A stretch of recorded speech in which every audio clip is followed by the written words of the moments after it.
O Ministério dos Direitos Humanos e da Cidadania enviou 2 psicólogos com especialização em atendimento social para ajudar afetados pelas enchentes no Rio Grande do Sul. O objetivo é que eles atuem no acolhimento e encaminhamento de denúncias de violações de direitos humanos em abrigos e no atendimento com orientação psicossocial das demandas da população atingida pelas enchentes.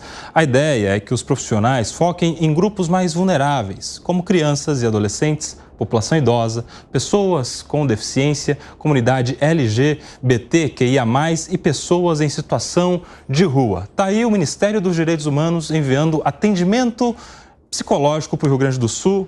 Segré, como é que você vê? Acho válido, me parece uma medida boa. Tem muita gente que deve necessitar, com certeza, acompanhamento psicológico. A minha dúvida continua sendo qual é a autoridade que prevalece.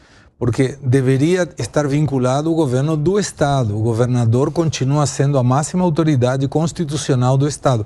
E quando a gente vincula esse tipo de informações, fica, pelo menos para mim, a dúvida de qual será o engajamento entre o poder público federal com o poder público estadual.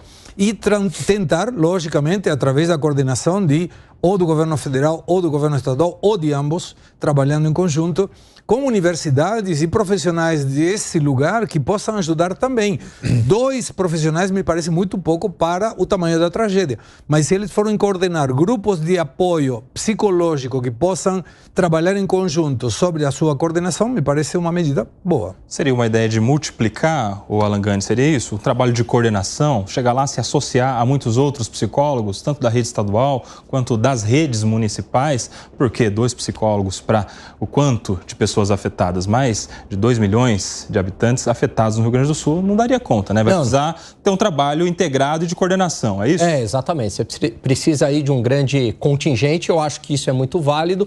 Aliás, isso nos Estados Unidos acontece bastante, né? Além da ajuda de custeio, além da reconstrução da própria infraestrutura, eles têm também uma ajuda psicológica. E aí eu acho que todo mundo é vulnerável, né? Porque muitas vezes fala, crianças, idosos, grupo LGBTQI+, enfim, né? Não, eu acho que todo mundo está numa situação absolutamente vulnerável, né? Precisando de algum tipo de auxílio psicológico, como reconstruir as suas vidas. Em relação a casos de abuso dentro desses abrigos, aí não é caso de psicólogo, aí é caso de polícia mesmo, né? Você tem que evitar a qualquer preço algo desse tipo, é inadmissível. E aí é um trabalho de acolhimento e de orientação psicológica, porque imagino que muitas dessas pessoas estão no pós-trauma, né, Fábio Piperno? Sem dúvida, Nelson. A melhor coisa que pode acontecer nesses abrigos é que as pessoas passem o menor tempo possível lá e voltem para suas casas, voltem para morar com, enfim, com familiares, amigos, enfim, que tenham de fato uma residência e que não dependam desse tipo de refúgio coletivo. Agora, é fundamental, sim, a ajuda psicológica. Eu chamei a atenção aqui, nos primeiros dias em que a gente iniciou essa cobertura, para questões relacionadas à saúde mental, a perdas, pessoas que vão ficar sem as suas referências, sem as suas casas, pessoas que perderam familiares. É óbvio que tudo isso mexe com cada indivíduo. Você tem hoje, por exemplo, departamentos que tratam disso em grandes empresas. Imagina numa situação de extrema fragilidade como essa. Agora, em relação à questão, digamos, até mesmo funcional, e eu tô com o Segré. Veja, um abrigo provavelmente tenha sido montado, tenha sido criado por uma cidade, por um município, ou talvez em casos excepcionais pelo Estado. Então, eu acharia mais normal, né, que esses entes públicos fossem os provedores desse tipo de solução. Aliás, não só acho normal, como também considero ser obrigação deles. Né? Não, assim, é obrigação deles também fornecer esse tipo de acompanhamento. Eu imagino, eu entendo a participação do governo, de algum apoio do governo federal nisso, desde que tenha sido requisitado. Se o governo federal tomou a iniciativa de enviar essas pessoas para lá, Seria, no mínimo, deselegante se não consultasse aí Estado e municípios antes. Quero ouvir também Jackson Vasconcelos. Qual a sua avaliação, Jackson, desse envio de 2 psicólogos pelo Ministério de Direitos Humanos ao Rio Grande do Sul? Eu fico feliz porque, finalmente, o governo lembrou que existem pessoas, seres humanos, que são atingidos por essa tragédia. Porque a ideia que se tinha até agora é que o governo federal estava preocupado com os cavalos em cima dos telhados, os gatos que estavam sendo afogados, os cachorros que estavam sendo afogados. Então, a primeira coisa que chama a atenção é, finalmente, o governo federal lembrou que tem gente, tem seres humanos nessa situação. Outro fato importante também é que uma tragédia como essa, ela derruba a dignidade do indivíduo. Ela humilha, ela sacrifica a gente emocionalmente. Então, sem sombra de dúvida, o acompanhamento psicológico é fundamental. Mas ele tem que se estender para depois da tragédia, inclusive, muito depois. Tem que haver um acompanhamento permanente.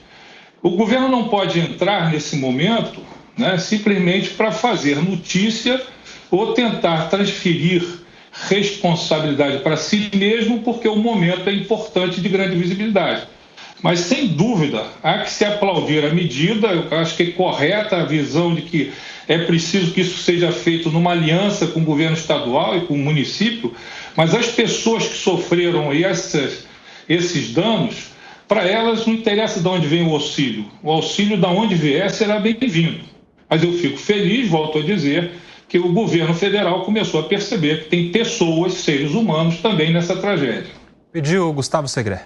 Pedi porque veio a colação do que mencionava Piperno, desse oferecimento do governo nacional, seja por uma questão espontânea, e é válido, muito válido, mas sempre atribuído a uma organização através da prefeitura ou do governo do estado.